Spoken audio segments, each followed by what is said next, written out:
Baik, bismillahirrahmanirrahim. Di balik gedung yang megah terdapat semangat pantang menyerah. Perkenalkan, saya Muhammad Atam Hanif akan menjelaskan materi tentang belajar.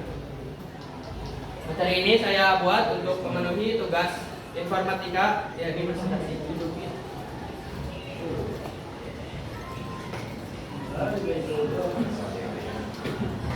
Seperti yang saya katakan, saya di sini akan membawakan materi yang sangat relevan, khususnya untuk kita sebagai pelajar dan umumnya sebagai manusia. Jadi materinya adalah tentang belajar.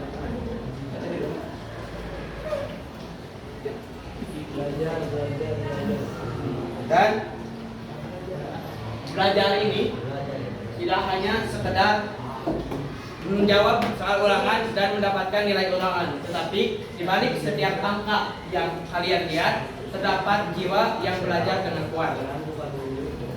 Lalu sebelum saya masuk ke materi inti, saya akan mengadakan mini riset dulu. Nanti saya akan bagikan ini satu persatu. Nanti tolong ditulis ada pertanyaan dan jawabannya.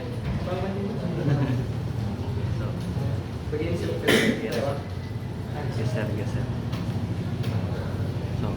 Belakang.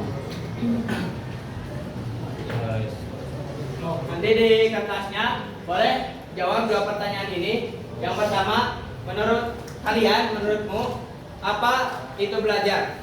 Dan yang kedua, apa tujuan kalian itu kalian belajar? Jawab aja sejujur-jujurnya dan boleh pakai nama aja, nama di kemana-manain.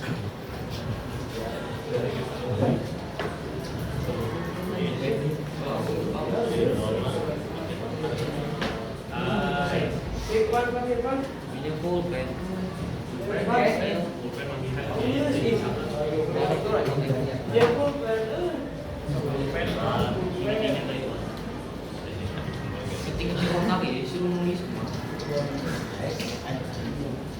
Oke, sambil menulis, saya sambil lanjutin materinya aja. Nanti boleh juga atau menulis di akhir juga nggak apa-apa. Nah, kita masuk ke materi inti dari apa yang akan saya sampaikan. Boleh teman-teman lihat apa ini? Ada yang tahu? Ya, kalau di media sosial netizen biasanya melesetkan 3 universitas ini dengan nama 3 pilar kehidupan. Karena 3 universitas ini merupakan 3 universitas terbaik di Indonesia khususnya. Ada ITB, ada UI, dan juga ada UGM. Nah, tetapi untuk masuk ke 3 universitas tadi atau mungkin universitas lain, tentu perlu suatu hal yang membawa kita ke sana. Ada yang tebak apa yang bisa membawa kita ke top PTN itu? Belajar. Ya, belajar adalah satu hal kunci untuk kita masuk ke PTN tersebut. Nah, di sini saya akan lebih mendalami, saya akan lebih refleksi lagi apa makna belajar yang sebenarnya. Secara umum, belajar adalah proses perubahan dari seseorang yang awalnya tidak tahu menjadi tahu dan yang awalnya tahu menjadi paham. Jadi, menurut saya seperti misalkan contoh kasus, misalkan ada Akil dan Albara. Nah, terus besoknya itu ada ulangan filsafat misalkan. Nah, Albara tuh nanya ke Akil tuh, Akil udah belajar belum? Nah, posisi Akil itu kemarinnya dia cuma baca buku atau baca sumber dan bacanya itu tekstual. Nah, itu menurut saya sendiri bahwa itu bukan belajar, tetapi itu hanya membaca, karena secara definisi belajar adalah proses perubahan dari yang awalnya tidak tahu menjadi tahu dan awalnya tahu menjadi paham. Jadi proses perubahan dari awalnya tidak tahu menjadi paham seutuhnya. Dan lanjut, kita mungkin sudah pernah merasakan, kita sudah berjuang, kita sudah belajar mati-matian demi nanti PTN yang kita nanti. Tapi pertanyaannya, mengapa kita harus belajar, teman-teman? Ada yang mau jawab mengapa kita harus belajar? Oke.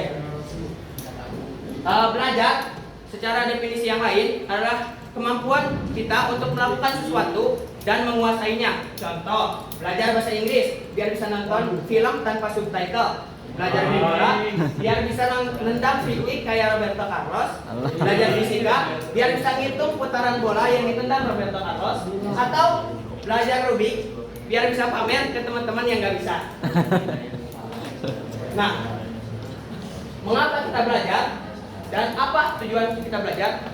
Nah, tujuan tiap orang-orang secara khusus itu berbeda-beda teman-teman, sesuai dengan kapasitas dan kemauannya masing-masing. Tetapi tujuan ataupun nantinya niat, mimpi merupakan fundamental dari belajar kita sendiri. Dan secara skala yang lebih besar, kalau kita memahami tujuan dari kita belajar, maka kita akan memahami dari bagaimana atau apa tujuan dari hidup kita. Misalkan ada seseorang yang belajar hukum karena nantinya dia pengen jadi hakim, atau seseorang yang senang melukis dan belajar melukis karena nantinya dia punya impian punya pameran karyanya sendiri. Nah, tapi apapun alasannya, cuma kalian sendiri yang bisa nentuin apa alasan kalian belajar. Karena belajar bukan hanya soal angka, tapi juga soal makna. Lalu, gimana caranya belajar yang benar? Di sini saya sudah menyimpulkan 2 poin penting bagaimana belajar yang benar itu. Pertama, pahami fundamental. Maksudnya pahami fundamental adalah pahami dasar-dasar dari suatu konsep. Misalkan fisika ada rumus A. Kenapa ada rumus A? Nah, itu lebih baik daripada kita cuma hafal. Karena jangan sampai kita cuma tahu apa, tapi gak paham kenapa.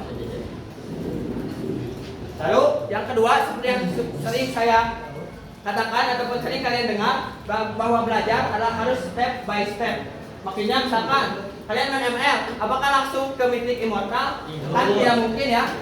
Bahwa harus step by step. Kita warrior dulu, kita grandmaster dulu. Jadi bayangkan sebuah persoalan itu seperti kita bermain game dari level 1 sampai level 100. Kita harus lewati dulu level 1, level 2, level 3, level 4 sampai baru nantinya level 100. Nah, lalu di mana belajar menurut orang-orang hebat? Menurut saya, menurut idol-idol saya. Nah, boleh disimak video ini.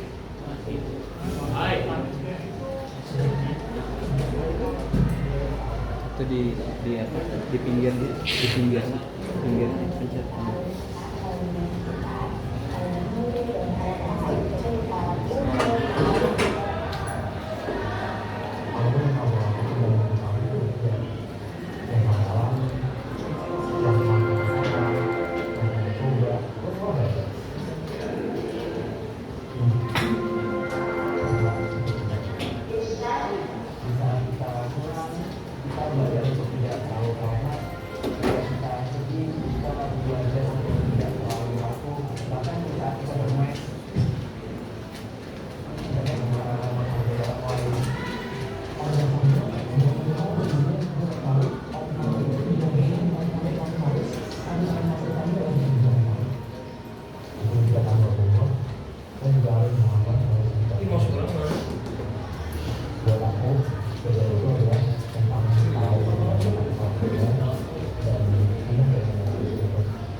Itulah belajar menurut para case dari COC, yakni para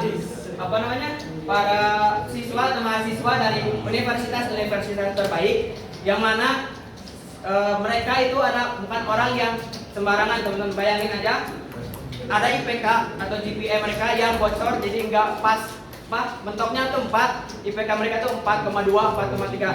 Dan mereka tadi menyimpulkan belajar itu tidak ada sama sekali yang menyebut belajar itu hanya tentang angka. Tetapi rata-rata dari mereka belajar bahwa tentang proses dan kita yang gagal menuju kita yang lebih baik dari sebelumnya.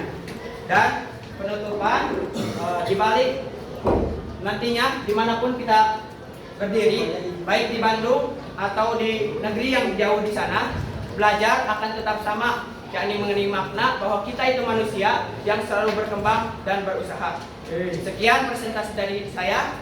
Mohon maaf apabila ada kekurangan. Wassalamualaikum warahmatullahi wabarakatuh.